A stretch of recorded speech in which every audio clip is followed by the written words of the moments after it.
क्या कभी किसी ने तुमसे कहा है कि तुम्हारी जोड़ें कैरामेलाइज हो सकती हैं? हाँ, हाँ, कैरामेलाइज। मतलब वे उसी सख्त परत की तरह हो सकती हैं जो तब बनती है जब आप केक के ऊपर चीनी डालते हैं और उसे जला देते हैं। ये तुम्हें हैरान कर देगा। मेरे साथ आओ, मैं तुम्हें बताता हूं। देखो, एक दर्द है जो काफी आम है, जिसे लोग अनदेखा करना सीख लेते हैं, और ऐसा इसलिए नहीं कि वह दर्द बंद हो जाता है, बल्कि इसलिए कि उन्हें बताया गया है कि यह एक सामान्य दर्द है। ये उम्र है, ये घिसावट है, हम सबका यही हाल होता है और तुम इसे स्वीकार कर लेते हो। मैं तुम्हारे घुटने में लगातार रहने वाले दर्द की बात कर रहा हूं। तुम सीढ़ियां धीरे धीरे उतरते हो, कुर्सी से सावधानी से उठते हो, ज्यादा चलने से बचते हो, और एक दिन डॉक्टर तुम्हें देखता है, तुम्हें एक एक्सरे दिखाता है और कुछ ऐसा कहता है जिससे तुम्हारे अंदर सिहरन दौड़ जाती है। वह कहता है अब इसका कोई इलाज नहीं है, हमें सर्जरी के बारे में सोचना होगा। और देखो, मैंने ये शब्द सुने जब मैं अपनी दाहिनी घुटने की तस्वीर देख रहा था, और वह किसी ऐसे आदमी का घुटना लग रहा था जो मुझसे 20 साल बड़ा हो। मेरी बहन अभी अभी ऑपरेशन थिएटर से होकर आई थी। उसके दोनों घुटनों में टाइटेनियम लगाए गए थे और उसे लंबी रिहैबिलिटेशन करनी पड़ी थी। साथ ही ऑपरेशन के बाद काफी दर्द भी हुआ था, और सब कुछ यही इशारा कर रहा था कि मैं भी उसी रास्ते पर था, और मैंने इसे वैसे ही स्वीकार कर लिया जैसे कोई अनिवार्य चीज को स्वीकार करता है। लेकिन कुछ ऐसा हुआ जिसने सब कुछ बदल दिया। देखो, ठीक उसी समय के दौरान मेरी मुलाकात एतौर से हुई, जो मेरा एक बहुत ही करीबी दोस्त है, पेशे से एक पर्सनल ट्रेनर है। और न सिर्फ उसकी ट्रेनिंग शैली प्रभावशाली और बेहतरीन है, बल्कि उसमें वैज्ञानिक जिज्ञासा भी है। और उसने मुझसे एक ऐसा सवाल किया जो किसी ने मुझसे पहले कभी नहीं पूछा था। उसने मुझसे यह नहीं पूछा कि मुझे कितना दर्द हो रहा है, न ही यह पूछा कि मेरी सर्जरी कब होगी, बल्कि उसने पूछा कि तुम कितनी चीनी खाते हो। असल में उस सवाल ने सब कुछ बदल दिया, क्योंकि जो बात किसी ने मुझे नहीं समझाई थी, जो कोई भी ऑर्थोपेडिक सर्जन मुझे नहीं बता पाया था, वह यह थी कि मेरा घुटना समय के साथ नहीं घिस रहा था, बल्कि मेरा घुटना कैरेमलाइज हो रहा था। और ये जो मुझे पहले बताया गया था, उसके विपरीत वास्तव में इसका हल था। और आज मैं तुम्हें बताऊंगा कि यह प्रक्रिया अंदर से कैसे काम करती है, नामों के साथ, विज्ञान के साथ, और उन शोधकर्ताओं के साथ जिन्होंने इसे साबित किया है और जिन्हें इस क्षेत्र में अक्सर की तरह सिस्टम ने नजरअंदाज कर दिया है। और मैं तुम्हें यह भी बताऊंगा कि जिस दिन महामारी शुरू हुई और दुनिया थम गई, उसी दिन मैंने अपना घुटना ठीक करना शुरू किया। न सर्जरी, न इंजेक्शन, न टाइटेनियम, और सिर्फ 3 महीनों में। तब से लगभग 7 साल बीत चुके हैं। तो चलो थोड़ी देर मेरे साथ रुको और घिसाव शब्द के बारे में सोचो। यह वही शब्द है जो सबसे ज्यादा इस्तेमाल होता है जब कोई तुम्हें जोड़ों के बारे में बताना चाहता है। वे कहते हैं यह प्राकृतिक घिसाव है, यह उम्र का घिसाव है। जानते हो क्या, तुमने बहुत ज्यादा खेलकूद किया है, और वे इसे ऐसे पेश करते हैं जैसे तुम्हारे घुटने किसी पुराने कार के ब्रेक्स हों जो बस ज्यादा इस्तेमाल से घिस गए हों। और यह छवि इतनी सरल और तर्कसंगत है कि यही वह वजह है जो लाखों लोगों को अपनी समस्या का असली समाधान खोजने से रोकती है। क्योंकि अगर यह घिसाव है तो फिर कुछ किया ही नहीं जा सकता, बस इंतजार करना पड़ता है। और अगला कदम, अगर किस्मत अच्छी हो तो ऑपरेशन थिएटर है। और अगर यह घिसाव ना हो तो, और अगर तुम्हारे घुटने के अंदर जो हो रहा है वह कुछ बिल्कुल अलग हो, कुछ ऐसा जिसका एक सटीक वैज्ञानिक नाम है, एक पहचानी जा सकने वाली वजह है, और सबसे बढ़कर एक ऐसा समाधान है जिसमें सर्जरी की जरूरत नहीं पड़ती। और यही वह बात है जिसके बारे में मैं अभी तुम्हें बताने जा रहा हूं। देखो, इसे समझने के लिए पहले मुझे चाहिए कि तुम 3 किरदारों से मिलो। ये लोग फैमिली डॉक्टर नहीं हैं, बल्कि वे शोधकर्ता हैं जिन्होंने अपनी जिंदगी यह समझने में लगा दी है कि ऊतक बीमार क्यों होते हैं। और साथ ही, जैसा कि इस चैनल पर कई बार होता है, ये वे लोग हैं जिन्हें सिस्टम नहीं चाहता कि तुम जानो। पहले हैं डॉक्टर रॉबर्ट लस्टिग। वे एक एंडोक्रिनोलॉजिस्ट हैं। वे कैलिफोर्निया विश्वविद्यालय सैन फ्रांसिस्को के पीडियाट्रिक एंडोक्रिनोलॉजिस्ट हैं। उन्हें दशकों से चुप कराने की कोशिश की जा रही है क्योंकि उन्होंने सार्वजनिक रूप से वह बात कहने की हिम्मत की थी जिसे खाद्य उद्योग नहीं चाहता था कि कोई सुने। उन्होंने कहा कि चीनी सिर्फ एक खाद्य पदार्थ नहीं है, बल्कि यह एक चयापचय विषाक्त पदार्थ है और इसके प्रभाव सिर्फ पेट तक सीमित नहीं रहते, बल्कि यह तुम्हारे शरीर के हर कोने तक, यहां तक कि तुम्हारे घुटनों तक भी पहुंचते हैं। और यहां मैं तुम्हें एक छोटा सा संक्षिप्त नोट देना चाहता हूं। जब लस्टिग एक चयापचय विषाक्त पदार्थ की बात करते हैं तो उनका मतलब यह है कि इसका नुकसान कैलोरी या मोटापे से नहीं जुड़ा है, बल्कि इससे कि चीनी सीधे तौर पर आपके शरीर की रसायन प्रक्रिया को कैसे नुकसान पहुंचाती है, आपके मशीन रूम की। दूसरे हैं डॉक्टर अलेसियो फासानो। वे एक गैस्ट्रोएंटेरोलॉजिस्ट हैं और साथ ही हार्वर्ड में शोधकर्ता भी हैं। उन्होंने कुछ ऐसा खोजा है जो आपके आंत को आपके घुटने से इस तरह जोड़ता है कि जब आप इसे सुनेंगे तो आपको यह असंभव लगेगा और बाद में आप समझेंगे कि यह न केवल असंभव नहीं है बल्कि यह तो अनिवार्य भी है। और तीसरे हैं जेराल्ड पोलाक, वॉशिंगटन विश्वविद्यालय के बायोफिजिसिस्ट, जिन्हें अगर आपने मेरे द्वारा प्रकाशित पानी पर वीडियो देखे हैं तो आप पहले से जानते होंगे, आपने उनके बारे में सुना होगा। उनकी ऊतकों के भीतर संरचित जल पर की गई शोध यह समझाने में मदद करती है कि स्वस्थ अवस्था में कार्टिलेज कैसे काम करता है और जब आंतरिक स्थिति बिगड़ जाती है तो वह क्यों काम करना बंद कर देता है। ये हैं 3 वैज्ञानिक, 3 अलग अलग क्षेत्र और तीनों एक ही दोषी की ओर इशारा करते हैं। लेकिन उस दोषी से आपको परिचित कराने से पहले मुझे आपको अपनी घुटने के बारे में कुछ समझाना है जो शायद किसी ने आपको कभी नहीं बताया होगा। आपका घुटना कोई यांत्रिक तंत्र नहीं है, आपका घुटना एक हाइड्रोलिक प्रणाली है और यही अंतर सब कुछ पूरी तरह बदल देता है। जब आप अपने घुटने को एक यांत्रिक तंत्र के रूप में सोचते हैं तो आप उसे 2 हड्डियों के रूप में कल्पना करते हैं जो आपस में रगड़ती हैं, और अगर वे बहुत रगड़ती हैं तो घिस जाती हैं। सच तो यह है कि इसमें तर्क है। यह वही तर्क है जैसा कार के ब्रेक का तर्क होता है, लेकिन असलियत यह है कि यह कहीं अधिक जटिल है। आपके घुटने की 2 हड्डियों के बीच एक संरचना होती है जिसे कार्टिलेज कहा जाता है, और कार्टिलेज कोई साधारण रबर का कुशन नहीं है। असलियत यह है कि यह एक जीवित, नम और विद्युत आवेशित ऊतक है जो एक सटीक हाइड्रोलिक जेल की तरह काम करता है। देखिए, आप इसे ऐसे सोचिए जैसे पानी में भीगी हुई एक स्पंज हो। जब आप उसे दबाते हैं तो पानी बाहर निकलता है और जब आप उसे छोड़ते हैं तो पानी फिर से अंदर आ जाता है। ठीक यही काम आपका कार्टिलेज हर कदम पर करता है।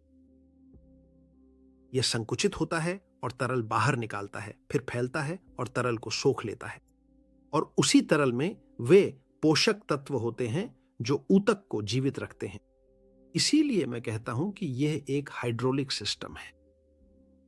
असल में यह सिर्फ इतना ही नहीं है, बल्कि यह एक परिपूर्ण प्रणाली भी है। जब तक यह सही से काम करता है, आपकी हड्डियां आपस में नहीं रगड़ती, और ऐसा इसलिए नहीं है कि उनके बीच कोई रबर का टुकड़ा है जैसा कि मैंने बताया, बल्कि इसलिए कि वहां एक सिनोवियल द्रव की परत होती है जिसे कार्टिलेज के हाइड्रोलिक दबाव से बनाए रखा जाता है। अब आप पूछेंगे, लेकिन सिनोवियल द्रव क्या है? तो यह आपकी जोड़ों का प्राकृतिक लुब्रिकेंट है। कल्पना कीजिए कि आप एक पुराना दरवाजे की कुंडी खोलते हैं जो चरमराती है और उसमें आप थोड़ा सा तेल की एक बूंद डालते हैं, और क्या होता है? वह चरमराना बंद कर देता है। वह तेल कुंडी के लिए वही है जो सिनोवियल द्रव आपके घुटने के लिए है, लेकिन इसमें एक महत्वपूर्ण अंतर है। आपने जो तेल कुंडी में डाला है वह निष्क्रिय है, जबकि सिनोवियल द्रव समझदार है। यह न केवल चिकनाई करता है बल्कि इसके अलावा भी, धन्यवाद, यह उस कार्टिलेज को पोषण देता है जिसमें अपने खुद के रक्त वाहिकाएं नहीं होती और जो जीवित रहने और लचीला बने रहने के लिए आवश्यक पोषक तत्व इसी द्रव से प्राप्त करता है।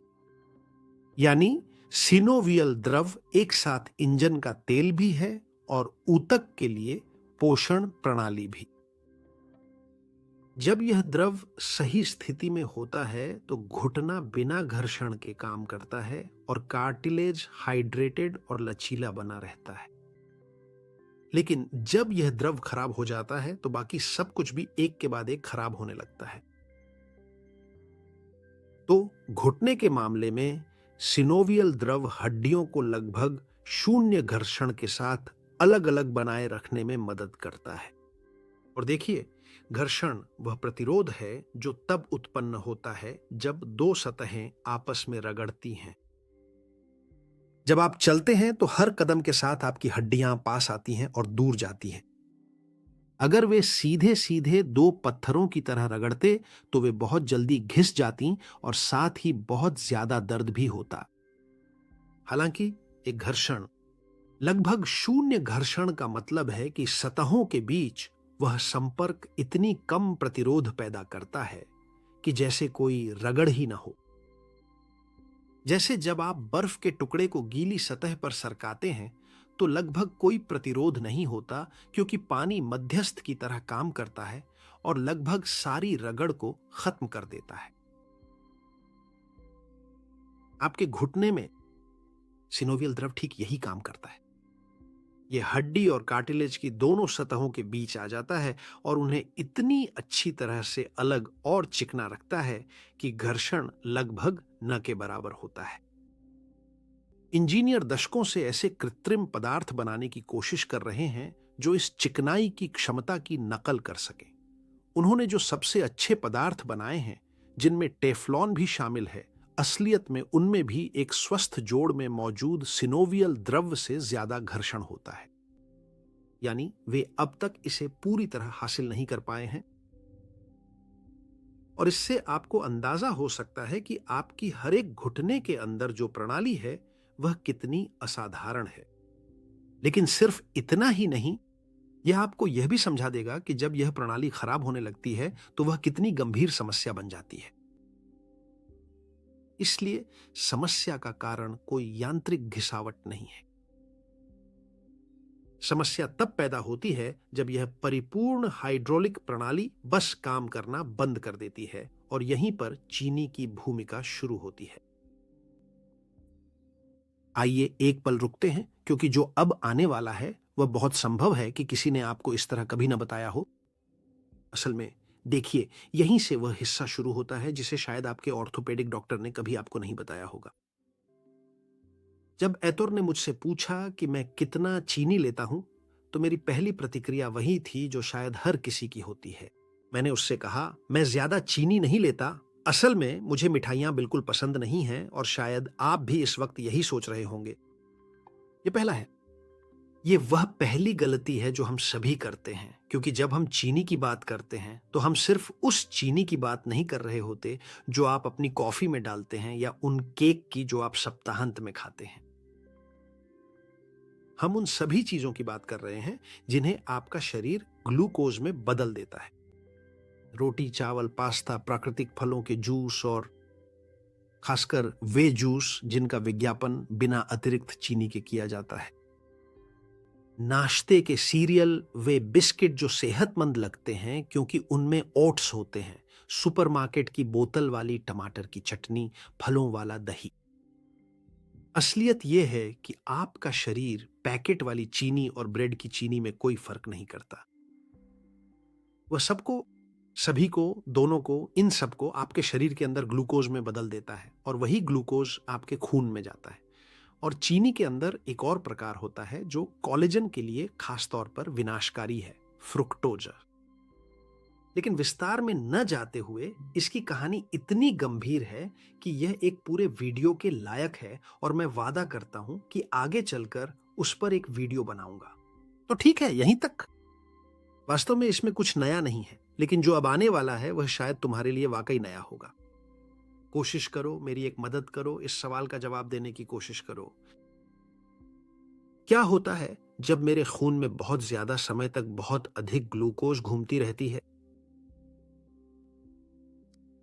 तो चलो, इसे समझने के लिए मैं चाहता हूं कि तुम मेरे साथ रसोई में आओ। 1 मिनट, लेकिन सचमुच नहीं बल्कि दिमागी तौर पर मेरे साथ रसोई में आओ। मेरे साथ आओ क्योंकि मैं शहद और सोया सॉस के साथ ग्लेज किया हुआ चिकन बनाने जा रहा हूं। और तुम देखोगे कि जब मैं चिकन को शहद के साथ ओवन में डालूंगा तो शुरुआत में चिकन नरम और लचीला होता है, लेकिन जैसे जैसे गर्मी असर करेगी और शहद की मिठास चिकन के मांस के रेशों में समा जाएगी, उसकी सतह भूरी हो जाएगी, चमकदार और कठोर। और अगर मैं चिकन को ओवन में बहुत ज्यादा समय तक छोड़ दूं तो इसकी बाहरी रेशे इतने सख्त हो जाएंगे कि काटने पर वे टूट जाएंगे।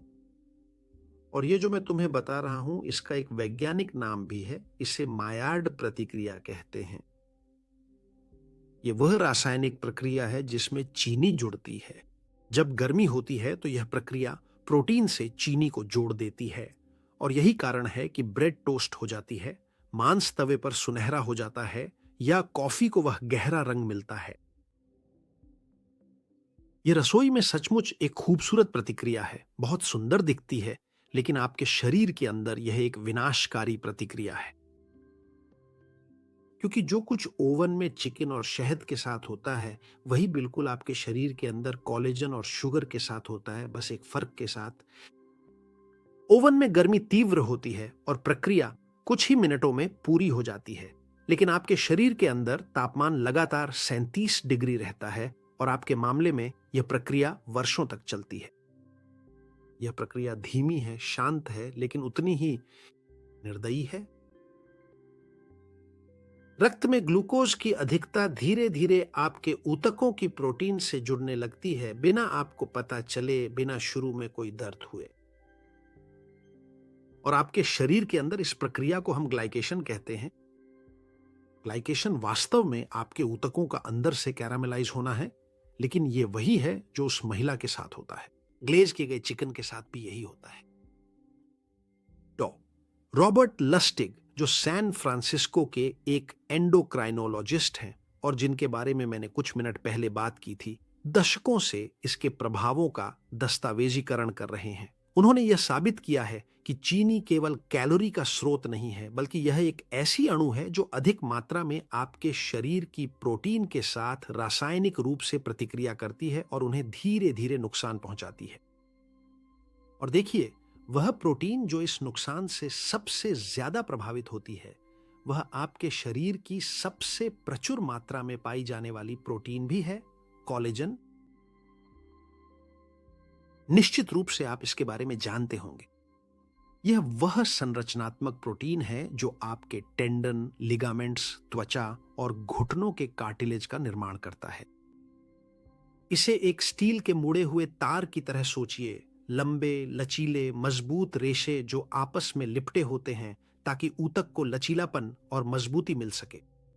तो जब आपके शरीर में ग्लूकोज की अधिकता होती है और ग्लूकोज कोलेजन से ग्लाइकेशन के जरिए जुड़ जाता है, तो जो होता है उसे वैज्ञानिक क्रॉस लिंकिंग कहते हैं, जिसका मतलब है आपस में जुड़े हुए बंधन।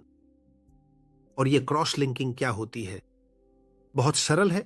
ये कोलेजन की रेशे होती हैं, यानी वे स्टील के मुड़े हुए तार जो आपस में चिपकने लगते हैं। और ये ऐसे होता है जैसे किसी ने उन तारों के बीच गोंद गिरा दिया हो।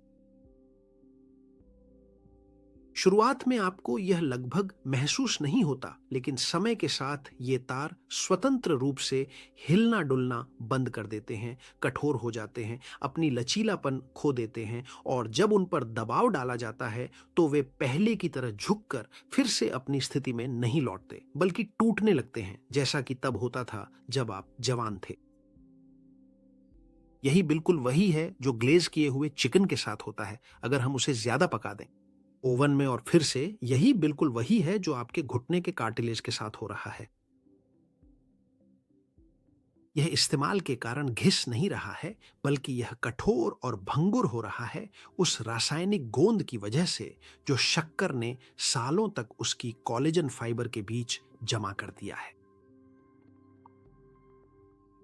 इस प्रक्रिया के अंतिम उत्पादों को यानी उन कैरामेलाइज्ड और चिपके हुए कोलेजन अणुओं को विज्ञान ने एक नाम दिया है जिसे याद रखना भी फायदेमंद है।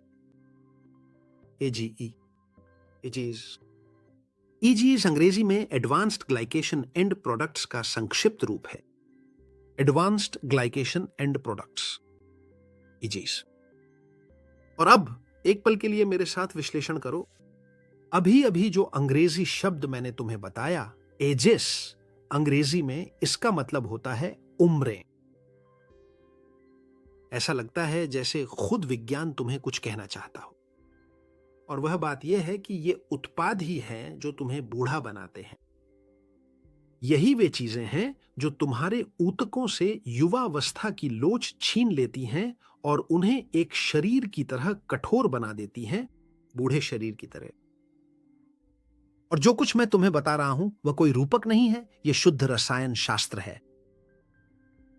जितने अधिक एजीज तुम्हारे कार्टिलेज में जमा होते हैं वह उतना ही कठोर हो जाता है, अपनी झटके सोखने की क्षमता खो देता है, घर्षण से उसमें दरारें पड़ती हैं और सबसे बढ़कर वह ज्यादा दर्द करता है। और यही मुझे उस बात तक ले जाता है जो डॉक्टर कोयामाम आर्थ्रोसिस के बारे में कहते हैं कि यह अपरिहार्य है और इसका केवल एक ही समाधान है, सर्जरी। कई मामलों में इसमें एक बहुत ही विशिष्ट रासायनिक घटक होता है जिसे कोलेजन की ग्लाइकेशन कहा जाता है और वास्तव में इसे रोका जा सकता है। तो ठीक है, अब तक तुम्हें कुछ ऐसा पता चल गया है जो शायद पहले कभी किसी ने तुम्हें समझाया नहीं होगा। तुम जानते हो कि तुम्हारा घुटना घिसता नहीं है बल्कि उसमें कैरेमलाइजेशन होता है, लेकिन देखो इसमें और भी कुछ है। ऐसी बात जिसे जब मैं अभी तुम्हें बताऊंगा तो शायद तुम्हें असंभव लगेगा, क्योंकि असल में तुम्हारा घुटना अकेला नहीं झेल रहा है। आपके जोड़ों से सैकड़ों किलोमीटर की दूरी पर एक ऐसा अंग स्थित है जो सीधे आपके कार्टिलेज तक लगातार युद्ध जैसे संदेश भेज रहा है। और यह एक ऐसा अंग है जिसे आप कभी अपने घुटने के दर्द से नहीं जोड़ेंगे, लेकिन फिर भी यह आपके जोड़ की सूजन का असली कारण हो सकता है। मैं बात कर रहा हूं आंत की, आपकी आंत की। और मुझे पता है कि आप यही सोच रहे हैं, लेकिन जोश मारिया, मेरी आंत का क्या लेना देना है मेरे घुटने से? तो बात यह है कि बहुत ज्यादा, और जितना आपको हैरानी हो रही है उससे भी कहीं ज्यादा इसका सब कुछ लेना देना है। देखिए, इसे समझने के लिए मुझे आपको एक पल के लिए डॉक्टर अलेसियो फासानो की याद दिलानी होगी, जिनके बारे में मैंने पहले बताया था, हार्वर्ड के गैस्ट्रोएंट्रोलॉजिस्ट और शोधकर्ता। वह आंत संबंधी चिकित्सा के क्षेत्र में पिछले दशकों के सबसे महत्वपूर्ण वैज्ञानिकों में से एक हैं। फासानो ने एक खोज की थी जिसने कई बीमारियों को समझने का तरीका बदल दिया, जो देखने में या तो आंत से जुड़ी नहीं लगती थीं या माना जाता था कि उनका आंत से कोई संबंध नहीं है। उन्होंने जोनुलिन की खोज की। जोनुलिन? हाँ, बिल्कुल वही जोनुलिन। लेकिन जोनुलिन है क्या?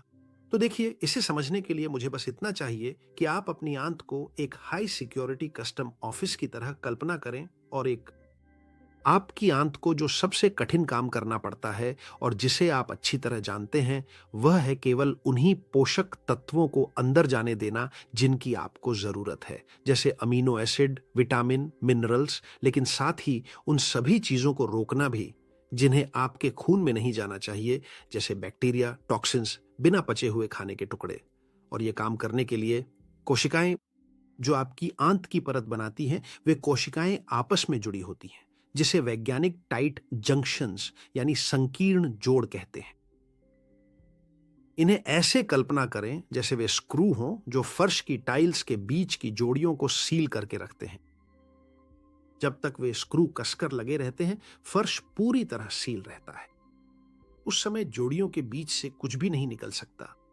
तो बात यह है कि जोनुलिन वह प्रोटीन है जो उन स्क्रूज को नियंत्रित करती है, और जब जोनुलिन बढ़ जाती है तो वे स्क्रू ढीले हो जाते हैं, आंत की कोशिकाओं के बीच की जोड़ियां खुल जाती हैं, और जो पहले एक हाई सिक्योरिटी सीमा थी वह अब छेदों वाली एक खुली सीमा बन जाती है।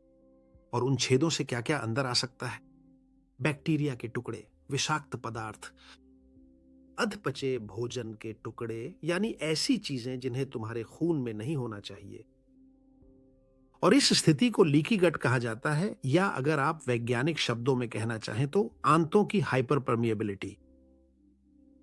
और यहीं पर आपकी घुटने से इसका संबंध अनिवार्य हो जाता है।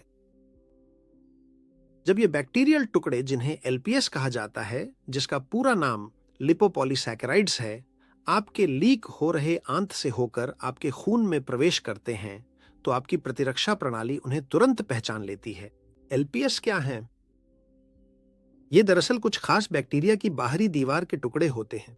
आपकी प्रतिरक्षा प्रणाली इन्हें खतरे के संकेत के रूप में पहचानती है, जैसे कोई अलार्म बज उठे, जो जल उठता है। ये ऐसा है जैसे दुश्मन सैनिकों की वर्दी के टुकड़े आपके घर के अंदर मिल गए हों, और फिर जैसा कि मैंने कहा, अलार्म बज उठता है।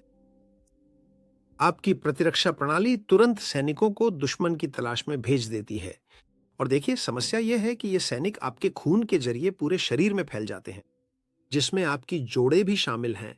और जब आपकी प्रतिरक्षा प्रणाली के सैनिक दुश्मन की तलाश में घुटने तक पहुंचते हैं, तो उन्हें वहां पहले से ही ग्लाइकेशन के कारण क्षतिग्रस्त कार्टिलेज मिलता है, वही कठोर और भंगुर कोलेजन जिसके बारे में मैंने पहले बताया था।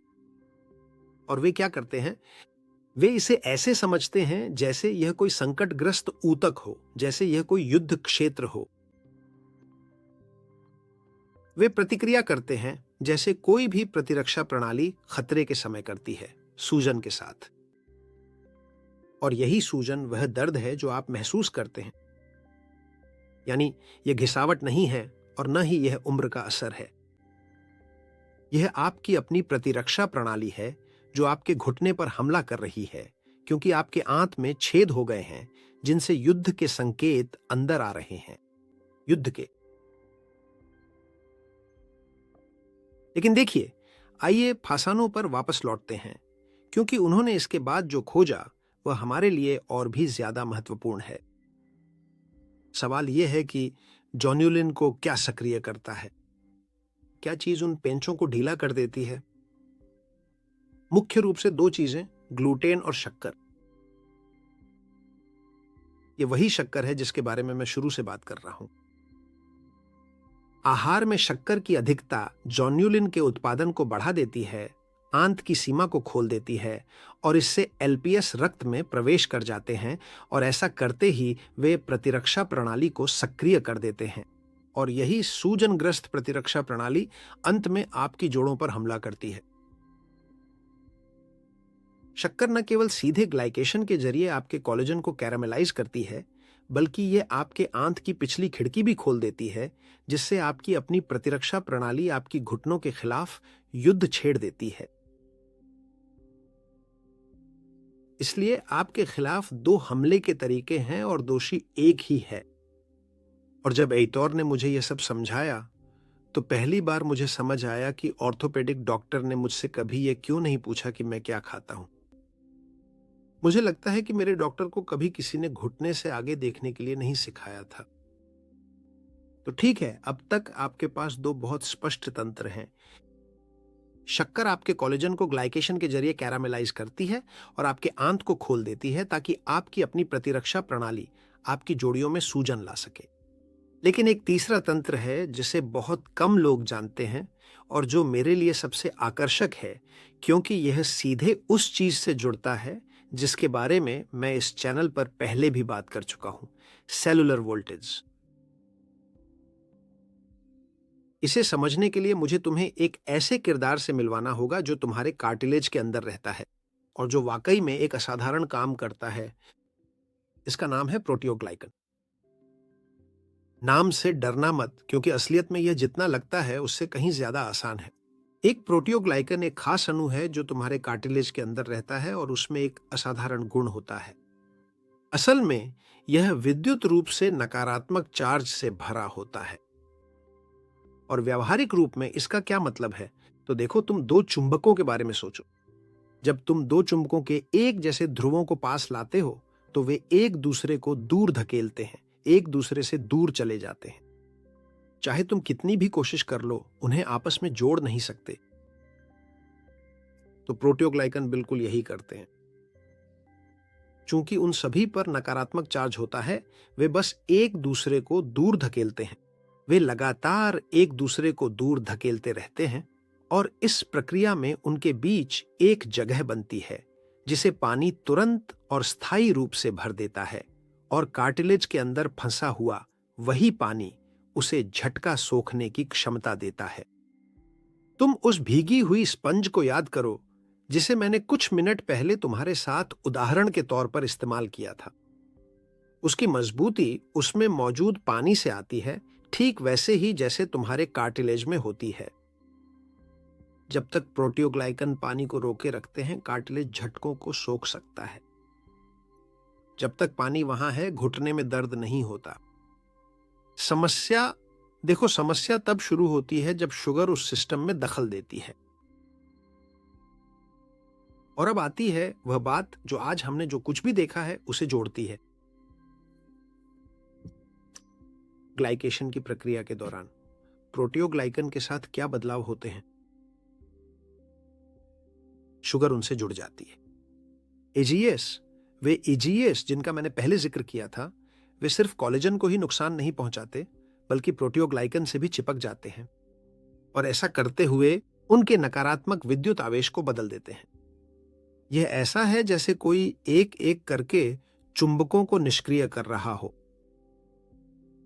जब नकारात्मक आवेश कम हो जाता है तो प्रोटियोग्लाइकन अब उतनी ताकत से एक दूसरे को नहीं धकेलते। उनके बीच की जगह कम हो जाती है, उनके बीच जो पानी था वह बाहर निकलने लगता है और कार्टिलेज अपना वह हाइड्रोलिक दबाव बनाए रखने की क्षमता खो देता है जिसकी उसे काम करने के लिए जरूरत होती है। यानी वह अंदर से सूखना शुरू कर देता है। और यहीं आते हैं जेराल्ड पोलाक, वॉशिंगटन विश्वविद्यालय के बायोफिजिसिस्ट, जिन्हें आप मेरे पानी पर बने वीडियो से पहले ही जानते हैं। पोलाक ने एक ऐसी चीज का अध्ययन किया जिसे उन्होंने ग्रासियस कहा। उन्होंने इसे एक्सक्लूजन जोन का पानी या easy water, easy exclusion zone भी कहा, जो पानी की एक विशेष अवस्था है जो तब बनती है जब वह आपकी कोशिकाओं की झिल्लियों जैसी विद्युत रूप से चार्ज सतहों या ठीक वैसे ही जैसे आपके कार्टिलेज के प्रोटियोग्लाइकन के संपर्क में आती है। जब यह पानी सही तरीके से संरचित होता है तो कार्टिलेज ठीक से काम करता है। यह पूरी तरह से वैसे ही काम करता है जैसा उसे करना चाहिए। झटकों को अवशोषित करता है, खुद को पुनर्जीवित करता है, घर्षण को लगभग शून्य स्तर पर बनाए रखता है। यही वह बात थी जो मैंने थोड़ी देर पहले बताई थी। लेकिन जब शुगर प्रोटियोग्लाइकन की विद्युत आवेश को नुकसान पहुंचाता है तो वह पानी अपनी संरचना खो देता है और एक सटीक हाइड्रोलिक जेल की तरह व्यवहार करना बंद कर देता है और एक साधारण तरल बन जाता है जो वास्तव में वह दबाव नहीं झेल सकता जिसकी कार्टिलेज को जरूरत होती है। परिणाम स्वरूप कार्टिलेज हर कदम के साथ छपटा हो जाता है, झटकों के बीच अपनी मोटाई वापस नहीं पा पाता और हड्डी की सुरक्षा करना बंद कर देता है। आखिरकार इसमें दर्द होने लगता है, और दर्द इसलिए नहीं होता कि यह घिस गया है, बल्कि सिर्फ इसलिए क्योंकि इसने अपना वोल्टेज खो दिया है, अपनी विद्युत आवेश खो दी है, और इसने वह क्षमता खो दी है जिससे वह उस पानी को रोक सके जो उसे जीवित और कार्यशील बनाए रखता है। जब एतौर ने मुझे यह समझाया तो मैंने वह बात समझी जो कोई भी एक्सरे मुझे नहीं दिखा सका था। मेरी घुटने में कोई टूट फूट नहीं थी, वह बस अपनी चार्ज खो चुका था। लेकिन अब हम एक पल के लिए रुकते हैं, मेरे साथ एक पल के लिए रुकिए। हम कुछ समय से साथ हैं और हमने ऐसी बातें देखी हैं जो शायद किसी ने आपको पहले कभी नहीं समझाई होंगी। अगर आप अभी भी मेरे साथ हैं तो इसका मतलब है कि इन सब बातों में से कुछ आपके मन में गूंज रही हैं, और शायद इसलिए भी क्योंकि आप अपने शरीर में उन संकेतों को पहचानते हैं जिनके बारे में मैंने आपको बताया है। तो ठीक है, आगे बढ़ने से पहले मुझे आपके साथ एक संक्षिप्त पुनरावलोकन करने दीजिए, लेकिन दोहराने के लिए नहीं, बल्कि ताकि सारी बातें एक साथ जुड़ जाएं। देखिए, पहली बात, आपका घुटना इस्तेमाल से घिसता नहीं है। असल में होता यह है कि अतिरिक्त चीनी कैरामेलाइज हो जाती है। यह रासायनिक रूप से आपके कार्टिलेज के कोलेजन को बदल देती है और उसे कठोर, भंगुर और झटके सोखने में असमर्थ बना देती है। इस प्रक्रिया को हम ग्लाइकेशन कहते हैं और इसके अंतिम उत्पादों को एजेस कहा जाता है। दूसरा, यही अतिरिक्त चीनी आपकी आंत में छेद कर देती है और एक प्रोटीन जिसे जोनुलिन कहते हैं उसे सक्रिय कर देती है। इन छेदों से बैक्टीरिया के टुकड़े अंदर चले जाते हैं जो आपकी प्रतिरक्षा प्रणाली को सक्रिय कर देते हैं और यह सूजनयुक्त प्रतिरक्षा प्रणाली अंत में आपकी जोड़ों पर हमला करने लगती है। आपके घुटने का दर्द असल में आपकी आंत से ही शुरुआत ले सकता है। इसके अलावा तीसरा मुख्य कारण यह है कि चीनी आपके शरीर के विद्युत आवेश को भी पूरी तरह निष्क्रिय कर देती है। प्रोटियोग्लाइकेन की, जो कि वही अणु हैं जो तुम्हारे कार्टिलेज के अंदर पानी को बनाए रखते हैं, और इस आवेश के बिना कार्टिलेज अपनी हाइड्रोलिक क्षमता खो देता है, छपटा हो जाता है, सूख जाता है और एक बार फिर दर्द करता है। तो अब मैं तुम्हें बिल्कुल विस्तार से समझाऊंगा कि उन तीनों बदलावों में से हर एक क्यों काम करता है। लेकिन पहले मुझे तुम्हें बताने दो कि मैंने यह कैसे खोजा। यह मार्च 2020 की बात है। पूरा विश्व थम सा गया था। सरकारें सीमाएं बंद कर रही थीं और लोग टॉयलेट पेपर ऐसे खरीद रहे थे जैसे वह सोना हो। और मैं अपनी बुरी तरह से घायल घुटने के साथ और सर्जन से मिलने की तारीख महामारी के कारण टल जाने के बाद अचानक खुद को घर में बंद पाया, ये जाने बिना कि आगे क्या होगा। तब मैंने सोचा, अच्छा चलो एतौर को फोन करता हूं, देखता हूं वह क्या कहता है। मैंने उससे कहा, एतौर मेरी सर्जरी टाल दी गई है और मुझे नहीं पता मैं कब तक ऐसे ही रहूंगा। और उसने मुझे क्या जवाब दिया? बिल्कुल भी मुझे इसकी उम्मीद नहीं थी। उसने कहा, बिल्कुल सही, यह तो शानदार खबर है, क्योंकि अब तुम्हारे पास वह सब कुछ सही तरीके से करने का समय है जो तुम्हें करना चाहिए। 2 दिन बाद मेरे घर एक इलिप्टिकल साइकिल आ गई और वहीं से सब कुछ शुरू हुआ। जो एतौर ने मुझे सुझाया वह असल में जटिल नहीं था, बल्कि बहुत सटीक था। और वे 3 बदलाव थे, लेकिन तीनों को निरंतरता और यह समझते हुए लागू करना था कि वे क्यों काम करते हैं। चीनी को हटाना, इलेक्ट्रोलाइट्स को वापस पाना और घुटने को बिना वजन डाले हिलाना। और अब जो मैंने अभी कहा उसके बाद सोचो मेरे लिए महामारी कैसी रही होगी। घर में बंद, बिना पास्ता, बिना चावल, बिना ब्रेड, बिना मिठाइयों के। लेकिन हकीकत यह थी कि मुझे दर्द था और अपनी प्राकृतिक गतिशीलता बचाने का मौका भी था। 3 महीनों में दर्द पूरी तरह गायब हो गया था। जल्द ही मैंने उन स्वादिष्ट खाने की चीजों को याद करना छोड़ दिया जिनके बारे में मेरे दोस्त बताते थे कि वे घर पर बनाते हैं। और लगभग 7 साल बाद भी मैंने ऑपरेशन नहीं करवाया है और अब भी दर्द नहीं है। तो अब जब मैंने यह सब समझा दिया है, अब मैं तुम्हें बताऊंगा कि उन तीनों बदलावों में से हर एक क्यों काम करता है। यह कोई जादू नहीं है, यह सटीक जैविक इंजीनियरिंग है। देखो, बदलाव, जैसा कि मैंने पहले ही बताया, केवल 3 थे, लेकिन उन्हें बताने से पहले मैं चाहता हूं कि तुम एक और महत्वपूर्ण बात समझो। मैं तुम्हें कोई डाइट नहीं बताने जा रहा हूं और न ही कोई व्यायाम का नियम सुझाने वाला हूं। मैं तुम्हें कुछ अलग प्रस्तावित करने जा रहा हूं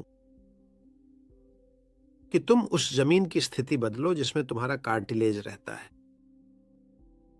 यानी बिल्कुल वही जो मैंने तुम्हें पास्चर और ब्रेस्टचैम्प के वीडियो में बताया था। और याद रखना, जमीन ही सब कुछ है और तुम्हारे घुटने की जमीन मूल रूप से 3 चीजों पर निर्भर करती है। पहला, गोंद की आपूर्ति को बंद करना। और यहीं से सब कुछ शुरू होता है, क्योंकि इसके बिना बाकी कुछ भी काम नहीं करता। जब तक तुम ग्लाइकेशन की प्रक्रिया को अतिरिक्त ग्लूकोज से पोषित करते रहोगे, एजेस तुम्हारे कोलेजन में जमा होते रहेंगे। जोनुलिन तुम्ही आंत को खोलता रहेगा और प्रोटियोग्लाइकन अपनी विद्युत आवेश खोते रहेंगे। चीनी काटना मतलब भूखा रहना नहीं है, इसका मतलब है असल में समझना कि यह क्या है।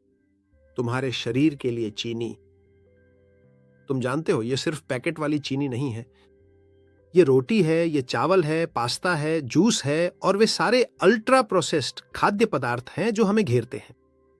और मैं तुमसे ये नहीं कहता कि सब कुछ एकदम से या हमेशा के लिए हटा दो। मैं तुमसे बस ये चाहता हूं कि तुम इन्हें वैसे ही देखना शुरू करो जैसे ये है, तुम्हारी जोड़ों के लिए रासायनिक गोंद। और जब मैंने इसे समझा, ऐसा मत सोचो कि इन्हें खाना छोड़ना मेरे लिए आसान था। नहीं, यह आसान नहीं था। असलियत यह है कि यह सच में एक बड़ा बलिदान था। लेकिन यह बलिदान एक ऐसे फैसले पर टिका था जिसे मैं जानता था कि वह सोच समझ कर लिया गया था। और सच कहूं, जैसा कि मैंने कहा, तुरंत ही चीजें बदल गईं। 3 महीने बाद नतीजे इतने स्पष्ट थे कि मैंने बस रोटी, पास्ता के पैकेट और चावल की बोरियों को तिरछी नजरों से देखना ही छोड़ दिया। और देखो, मैं लगभग पिछले 7 सालों से इन्हें सिर्फ तभी खाता हूं जब कोई और विकल्प नहीं बचता।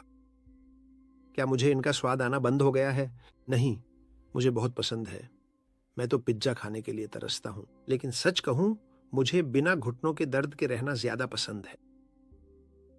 दूसरा, इलेक्ट्रोलाइट्स को वापस पाना।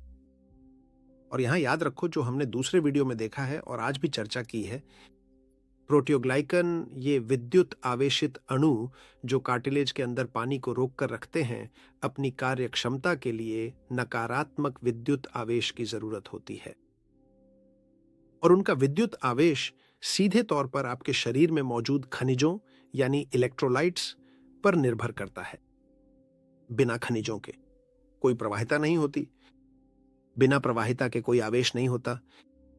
बिना आवेश के प्रोटियोग्लाइकन पानी को रोक नहीं सकते और बिना पानी के कार्टिलेज छपटा हो जाता है और आपको दर्द होता है।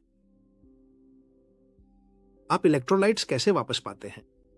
समुद्री नमक, जो कि खनिजों से भरपूर और बिना रिफाइन किया हुआ हो, यानी कच्चा समुद्री नमक जिसमें सभी खनिज सुरक्षित हों, उसकी एक चुटकी जो आप दिन भर पीने वाले पानी में डालते हैं, आपके कार्टिलेज को आवश्यक विद्युत प्रवाहिता वापस पाने के लिए पर्याप्त है।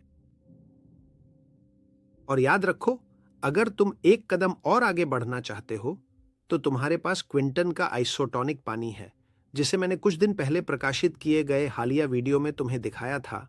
वह वीडियो जिसमें पाश्चर और बेशांग की बात थी, और वहां तुम जानते हो कि वह समुद्री पानी का एक हिस्सा है, 3 हिस्से हल्की मिनरलाइजेशन वाले मिनरल वाटर के साथ। यह प्रक्रिया वास्तव में तुम्हारे जोड़ों की संरचना के भीतर उस आदिम महासागर को फिर से स्थापित करना है। जब प्रोटियोग्लाइकन अपने सही खनिज वातावरण को वापस पा लेते हैं तो वे अपनी चार्ज वापस पा लेते हैं, फिर से एक दूसरे को प्रतिकर्षित करने लगते हैं, फिर से पानी को रोकने लगते हैं और कार्टिलेज शुरू करता है अपनी हाइड्रोलिक क्षमता को फिर से प्राप्त करना। और अब हम तीसरे बिंदु पर पहुंचते हैं, जो है घुटने को बिना वजन डाले हिलाना। और यही वह बात है जो लोगों को सबसे ज्यादा चौंकाती है, क्योंकि हमारी प्रवृत्ति कहती है कि जब कुछ दर्द करता है तो उसे हिलाना नहीं चाहिए, उसकी रक्षा करनी चाहिए और शांत रहना चाहिए। लेकिन असल में कार्टिलेज के अपने खुद के रक्त वाहिकाएं नहीं होती। यह सीधे तौर पर खून से पोषक तत्व नहीं लेता जैसे तुम्हारे बाकी ऊतक लेते हैं, और इसलिए कार्टिलेज का पोषण प्रसरण यांत्रिक दबाव के जरिए होता है। और यह, इसका क्या मतलब है? तो तुम स्पंज को याद करो। जब तुम उसे दबाते हो तो वह पुराना तरल बाहर निकाल देती है, और जब तुम उसे छोड़ते हो तो वह नया तरल सोख लेती है। यही ठीक वही है जिसकी तुम्हारे कार्टिलेज को जरूरत है, और उसे यह पोषक तत्व पाने और अपशिष्ट निकालने के लिए चाहिए। उसे गति चाहिए, उसे लयबद्ध संपीड़न और विसंपीड़न चाहिए। लेकिन कोई भी गति नहीं चलेगी, उसे ऐसी गति चाहिए जिसमें झटका ना हो, अत्यधिक भार ना हो। और यहीं पर इलिप्टिकल साइकिल आती है। इलिप्टिकल इस मामले में एक क्षतिग्रस्त घुटने के लिए लगभग परफेक्ट है, क्योंकि यह बस जोड़ के प्राकृतिक मूवमेंट को दोहराती है, लेकिन यह जमीन के झटके के बिना करती है। यानी न कोई टक्कर है, न कोई झटका, और सिर्फ कार्टिलेज को पोषक तत्व पीने और उसे सूजन देने वाले अपशिष्ट को बाहर निकालने के लिए जो कोमल और लयबद्ध संपीड़न और विसंपीड़न चाहिए, वही इसमें मिलता है। मैंने रोज 10 मिनट से शुरू किया, धीरे धीरे, बिना जोर डाले, और सिर्फ इसलिए ताकि घुटना फिर से हिलना डुलना और पोषण लेना शुरू कर दे। समय के साथ मैंने समय बढ़ाया और हर सेशन के साथ कार्टिलेज अपनी हाइड्रेट होने की क्षमता वापस पाने लगा। प्रोटियोग्लाइकन फिर से काम करने लगे थे। सिनोवियल द्रव अपनी गुणवत्ता वापस पाने लगा, और जैसा कि मैंने पहले भी कहा, यह जल्दी नहीं हुआ, लेकिन लगातार हुआ, और लगातार होना ही काफी था। अब अंत में मैं तुम्हें एक और बात बताता हूं जिसे तुम्हें ध्यान में रखना चाहिए। क्या कोई ऐसी चीज है जो कोई भी एक्सरे तुम्हें नहीं दिखा सकता? वह तुम्हें वर्षों तक अधिक ग्लूकोज के कारण कैरामेलाइज हो चुके कोलेजन की रासायनिक कठोरता नहीं दिखा सकता? नहीं दिखा सकता। वह तुम्हें जोनुलिन के बढ़ जाने से बने आंत के सूक्ष्म छिद्र भी नहीं दिखा सकता? नहीं दिखा सकता। और वह तुम्हें खोई हुई विद्युत आवेश भी नहीं दिखा सकता। ऐसे प्रोटियोग्लाइकन में जिनमें अब खनिज नहीं बचे हैं, यह भी नहीं दिखा सकता। जो चीज एक्सरे तुम्हें दिखा सकता है, वह है उस प्रक्रिया का अंतिम परिणाम जो वर्षों से चुपचाप चल रही थी। और जब वह परिणाम इतना बढ़ जाता है कि वह तस्वीर में दिखने लगता है, तो ऑर्थोपेडिक डॉक्टर वही कहता है जो उसने मुझे कहा था, अब इसका कोई इलाज नहीं है। लेकिन ऐसा नहीं है, क्योंकि इलाज एक्सरे में नहीं है, इलाज जमीन परिस्थिति में है। तुम बेशार्ड को याद करो, बर्नार्ड को याद करो, और क्विंटन को याद करो। परिस्थिति ही सब कुछ है। और तुम्हारे घुटने की परिस्थिति के कुछ ठोस पैरामीटर हैं जिन्हें तुम बदल सकते हो। कि मैं बदल गया, न कोई सर्जिकल उपकरण, न कोई सीमाएं, न कोई घुसपैठ, और न ही टाइटेनियम। और आप इन्हें क्यों नहीं बदल सकते? मैंने ऐसा इसीलिए किया क्योंकि मैं समझ गया था कि क्या हो रहा है, वास्तव में मेरी उपास्थि के अंदर क्या हो रहा है। और मैंने उन परिस्थितियों को बदल दिया जिनकी वजह से वह वहां पहुंचा था। इसीलिए एक्सरे में इसके दिखने की उम्मीद न करें। आप मेरा अनुभव अपने पास रख सकते हैं। 7 साल बाद मैं बिना सोचे समझे नीचे चला जाता हूं। मैं बिना ध्यान दिए कुर्सी से उठ जाता हूं, और मैं जितना चाहूं उतना चलता हूं। और जब कोई मुझसे कहता है, तुम्हें पता है क्या, आपकी उम्र के हिसाब से यह सामान्य है, मुझे बस इतना पता है कि इसका ठीक ठीक क्या मतलब है। और इसका मतलब यह है कि मुझे यह बात बताने वाले व्यक्ति को अभी तक किसी ने भी एक्सरे से परे देखना नहीं सिखाया है। खैर, आपको तो पहले से ही पता है। आगे देखना सीखो, और यही सब कुछ बदल देता है। अगर आपको यह वीडियो पसंद आया और आपको लगता है कि यह आपके किसी जानने वाले के लिए उपयोगी हो सकता है, तो कृपया इसे साझा करके मेरी बहुत मदद करेंगे।